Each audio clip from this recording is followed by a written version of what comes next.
حبيبتي عظم الله اجورنا واجورك بهذه المناسبه العظيمه، شو تقدمين للامام موسى بن جعفر عليه افضل الصلاه والسلام؟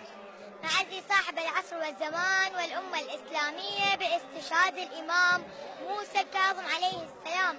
السلام عليك ايها الصابر المحتسب، السلام عليك ايها المظلوم المسموم، السلام على كاظم الغيظ، السلام على المسجون في سجن هارون اللعين، السلام على غريب بغداد وراهب لأهل البيت. وهذه القصيدة إلى استشهاد الإمام موسى الكاظم للشاعر باقر العلا.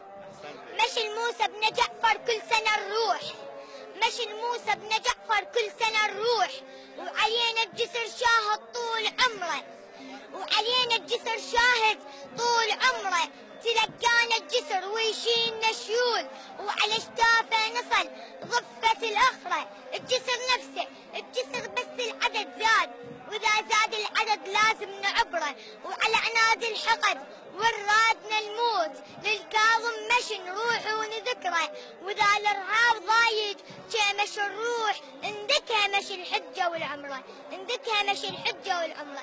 أفلح من صلى على محمد وآل محمد.